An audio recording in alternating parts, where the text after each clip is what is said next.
Hi everyone! Today we're going to walk through the inspection process for commercial vehicles here at Rainforest. FMCSA regulations require a driver to be satisfied that basic parts and accessories are available and in good working order prior to driving a commercial motor vehicle. The driver must also ensure that all cargo is properly distributed and/or secured. Finally, when the driver finishes their shift, they must again inspect the vehicle. From a driver's perspective, it's very important to find problems before the truck is on the road. You don't want to leave the warehouse with a flat tire or a non-functioning headlight. If you don't inspect your truck properly at the beginning of the day, you could find yourself sitting along the road for hours waiting for a mechanic or a tow truck. If you don't properly inspect your truck at the end of the day, you might miss a problem that needs to be fixed before the truck is driven again. It's not enough to glance at the lights and kick the tires. You need to inspect the truck correctly to ensure that the truck is safe to drive. A proper pre-trip inspection will take you 10 to 20 minutes, depending on the vehicle type. So make sure to plan sufficient time at the beginning of your shift. I'll go through the inspection step by step, pointing out what is the same for all vehicles and what changes depending on what type of vehicle you're driving. You may need to watch this video multiple times to memorize the procedures. Let's get started.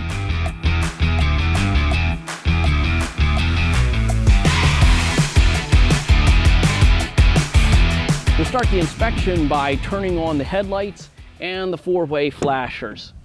Go ahead and raise the hood of the truck. If you're driving a cab over, raise the cab and lock the safety prop in place. Do not start the engine yet. First thing we're going to do is look under the hood. Check the oil level. Pull out the dipstick, wipe it off, push it back in, and make sure that the oil level is between the add and the full mark.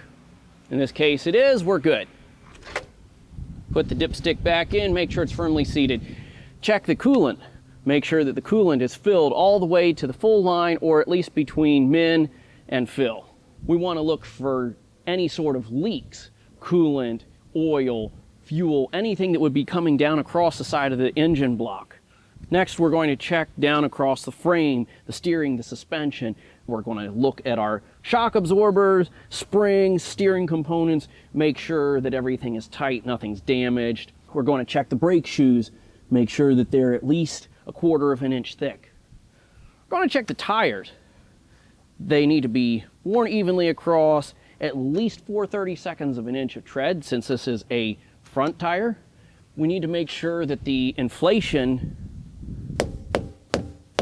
is at least 100 PSI. We can do that just simply by knocking the tire with a mallet or another striking object like this. A well-inflated tire is going to ring.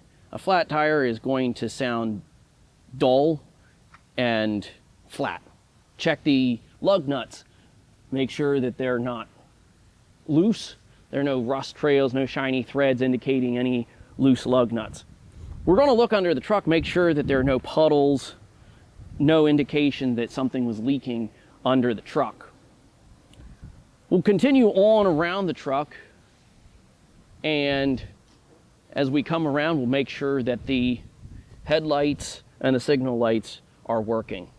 We're going to come around to the passenger side of the truck, and over on this side, we're going to check pretty well the same things that we did on the other side. First of all, we're going to check and make sure that the fan belt is tight. This one has no more than 3/4 of an inch of play, just like it's supposed to. We're going to check the washer fluid, make sure that we got plenty of washer fluid. Again, we'll check for any leaks of any type of fluid, anything dripping, any residue on the axle. We're going to look at our shock absorbers, springs, steering components, make sure that everything is tight, nothing's damaged. We're going to check the brakes. Just as we did over there, we're going to check the tire for proper inflation and proper wear, just like we did over there. Check our lug nuts. So now that we know everything under the hood is looking good, we're going to continue down along the side of the truck. First thing we're going to look at here is our lights, make sure that they're working properly. They are. Want to make sure that all of the clearance lights across the top of the box are working properly. They are, that there's no damage down along the box. Make sure that none of the U-bolts under here are loose or moving, that there's no indication anything is loose. We're also going to check the tires. Again, the same way that we checked up front. And basically the same standards apply. Obviously, the lug nuts must be tight. The tires must be properly inflated, evenly worn, etc. However, the tread depth only needs to be 2 30-seconds in the back instead of 4 30-seconds like the front tires would need to be. We're also going to get under here and we're going to check the brakes and make sure that the brake shoes have at least a 1/4 inch of lining. Now, if the truck has airbags, we also want to make sure that we take a look at the airbags. They may be deflated if the truck is sitting in the dock and the airbags have been dumped.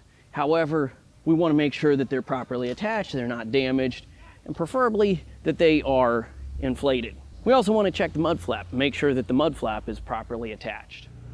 For tractor trailers, we also have to make sure that we check everything on the tractor as well as the trailer.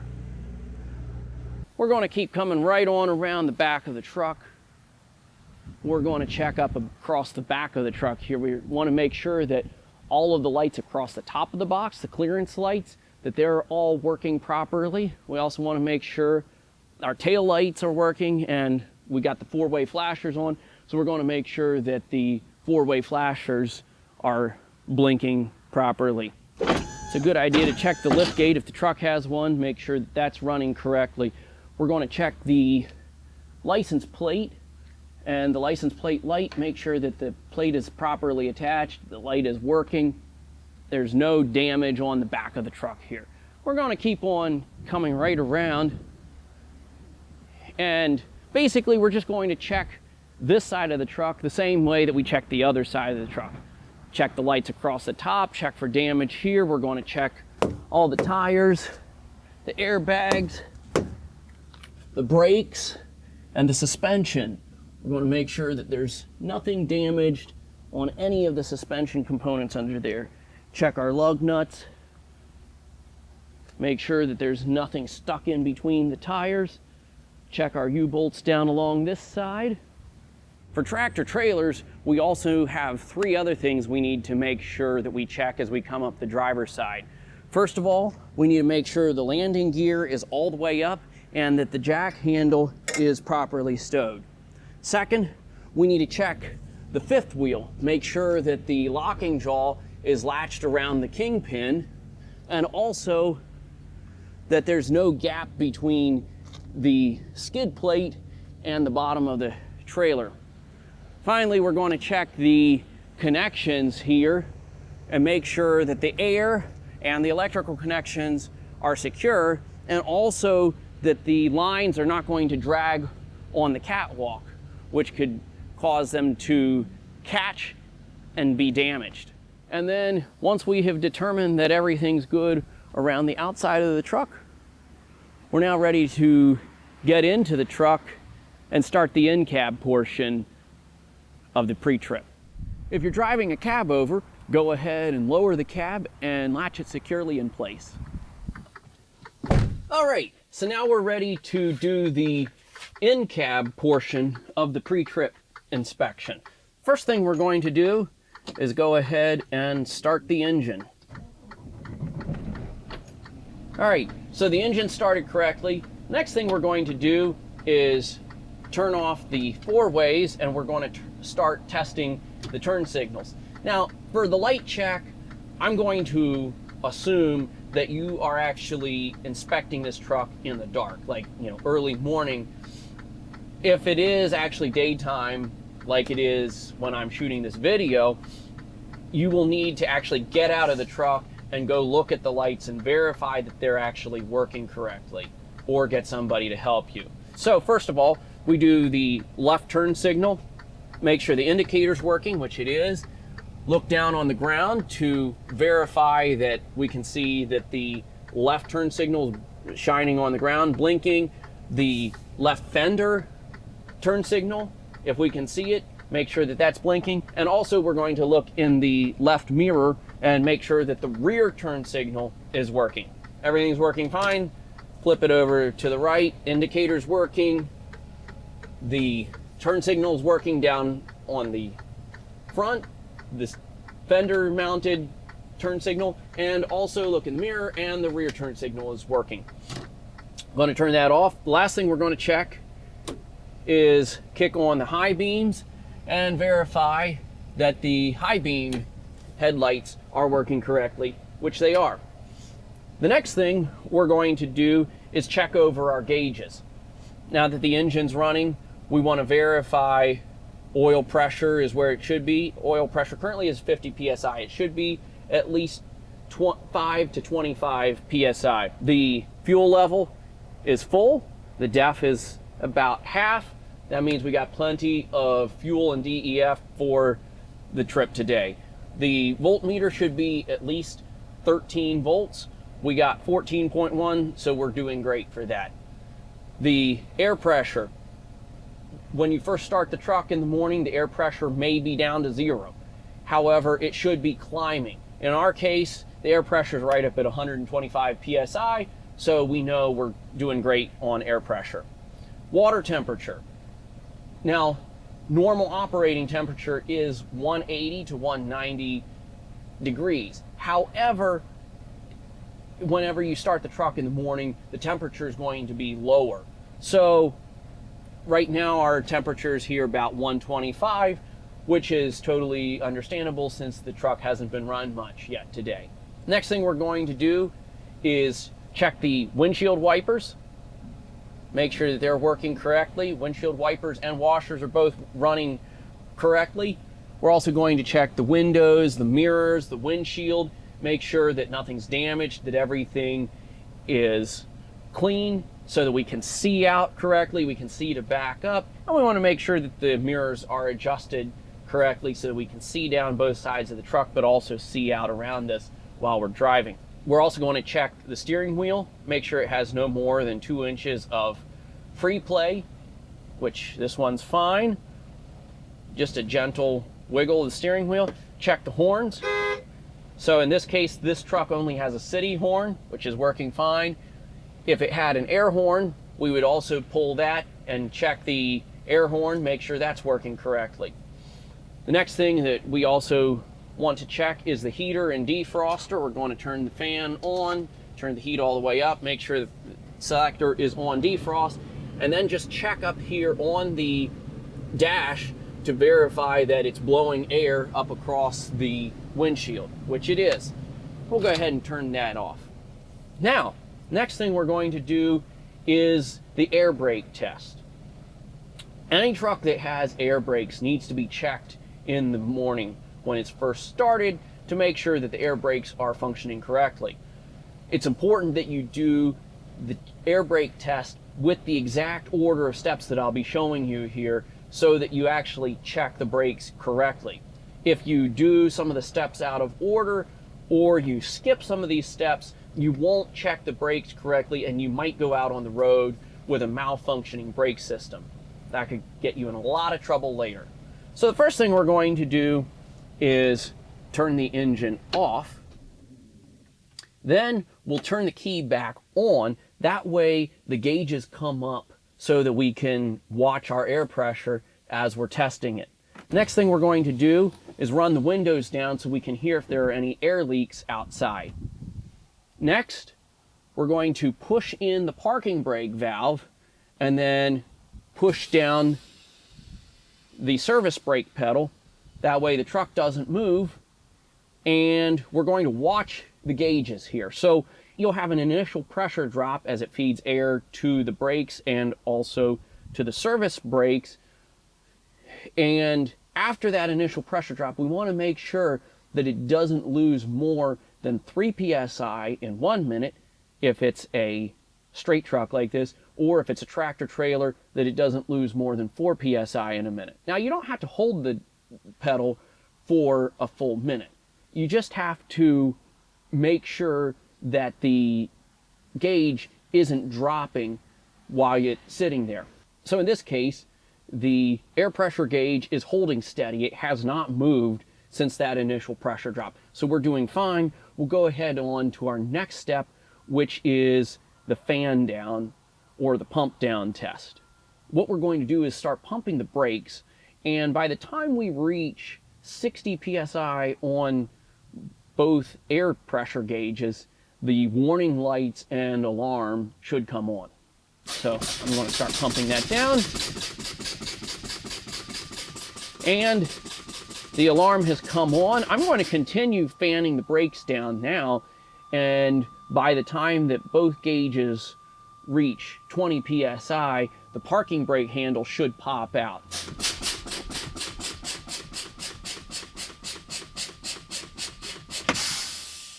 And we're here at the secondary gauge is at 30, the primary gauge is at 40, and the handle is popped out. So everything's working good.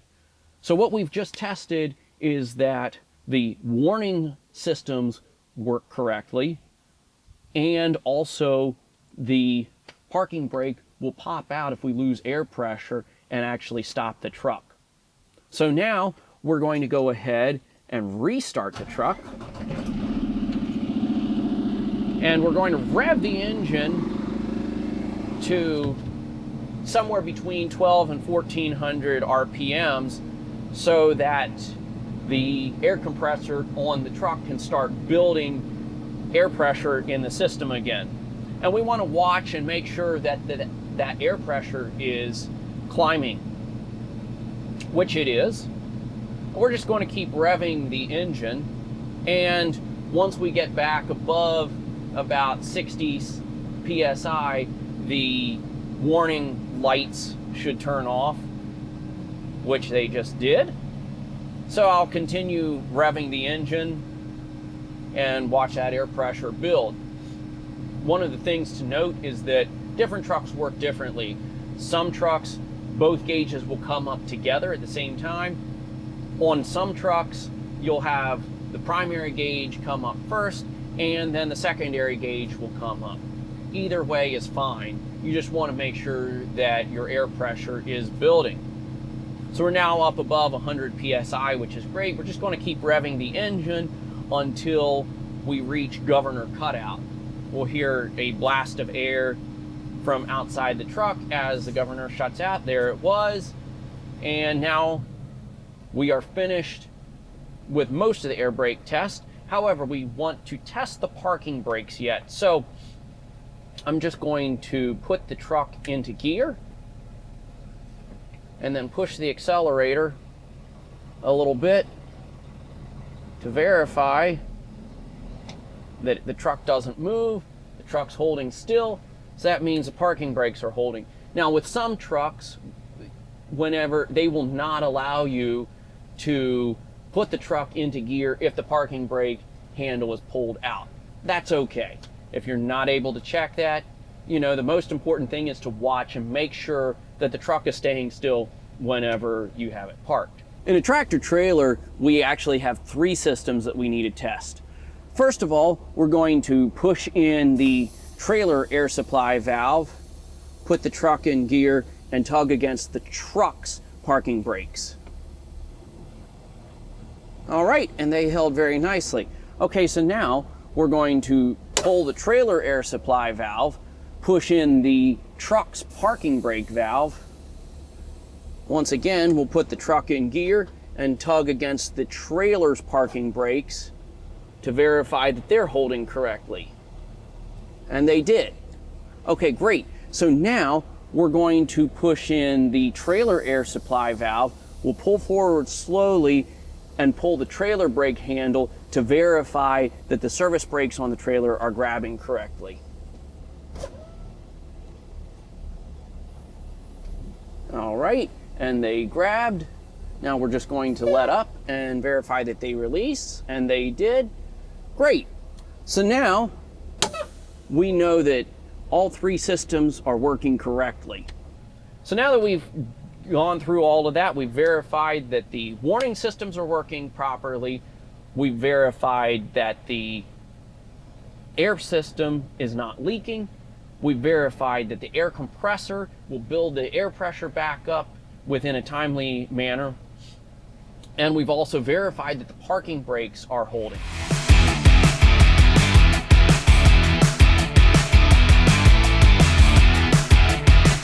So that wraps up the vehicle inspection. Hopefully, everything is working fine and we're ready to roll. Before we go, however, we need to fill out a driver vehicle inspection report, or DVIR. We'll do this by using the Samsara app. As part of the DVIR, we also need to take pictures of the truck, so we'll use this time to do a final walk around. Now, we purposely left the hood open on the truck so that we can verify that nothing is leaking, there's no fluid spraying out. Everything looks good here down across the side of the truck. Again, everything looks great on this side. The belts have proper tension, they're not flapping or anything like that. No fluid spraying or dripping from anywhere. So now we are ready to close the hood of the truck. And we'll go ahead and latch it.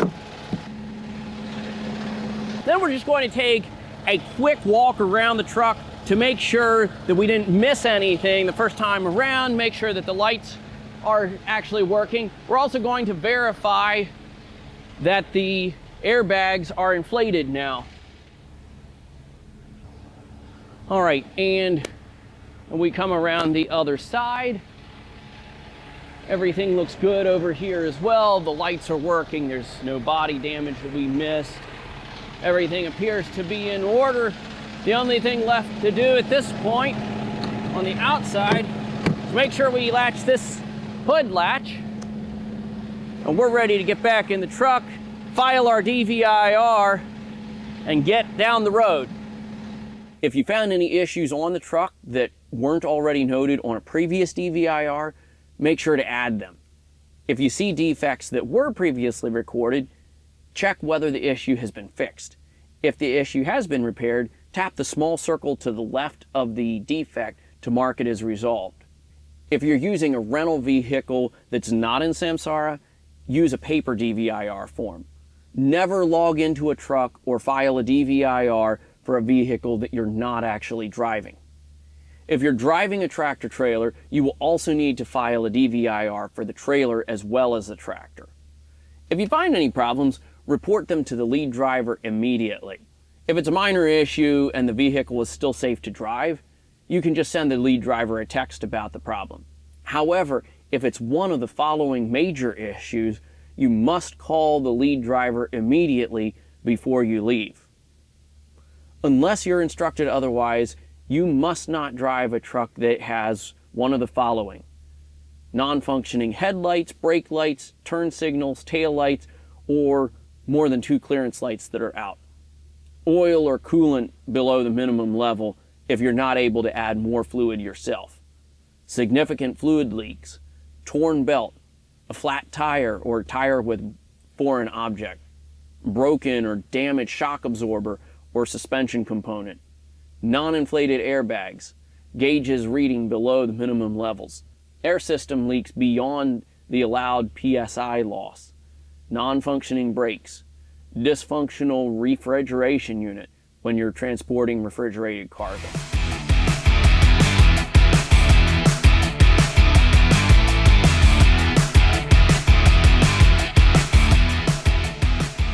You also need to complete a post-trip inspection at the end of your shift. This is your opportunity to catch issues that occurred during your route and make sure that the vehicle is safe for the next driver. This inspection will not be as detailed as the pre-trip inspection. It will only take a few minutes, but it's important for catching anything that might prevent the vehicle from being safe to drive the next day. So let's jump in. For all vehicle types, you're going to go ahead and raise the hood or the cab of the vehicle. Turn on the headlights and 4-way flashers. Look for oil, fuel, coolant, and power steering fluid leaks. Check for fluid that's dripping from the vehicle or splashed on the body. Check the front tires for proper inflation, the minimum tread depth of 4/32, even wear across the tread, no foreign objects or leaks, and make sure it has tight lug nuts. Check that the shock absorbers are properly attached and not damaged or leaking. Ensure there are no cracked, shifted, or broken springs. Check that the headlights and front signal lights are working correctly. Check all the remaining tires, including trailer tires if applicable, for proper inflation, minimum tread depth of 230 seconds, even wear across the tread, no foreign objects or leaks, and tight lug nuts. Ensure that if the truck has airbags, they're properly inflated. Look over the entire vehicle for body damage. Check that the tail lights, the tag light, and the clearance lights are functioning. Close and latch the hood or cab securely. Submit a DVIR through the Samsara app or use a paper form if you're using a rental. Tractor trailers must have separate DVIRs for both the tractor and the trailer. Report any issues found during the inspection or while driving to the lead driver immediately. If you find any of the critical do not drive issues that I mentioned a few minutes ago, mark the vehicle unsafe and call the lead driver immediately.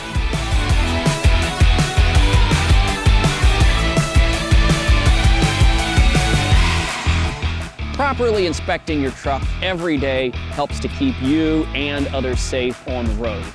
It protects you from getting stuck out on your route, it protects the company from violations, and it helps to make sure that when you hit the road, you can focus on the job ahead. I know it's a lot to remember, but the more you do it, the easier it becomes. Make sure to do it the same way every time until you develop a habit and you can easily remember all of the steps. If you forget the steps, look for the inspection instruction sheet in the truck. If you're ever unsure about something, ask the lead driver. It's always better to double check than to ignore a critical issue. Thanks for watching, everyone, and thank you for taking the time to keep yourself, your truck, and everyone around you safe.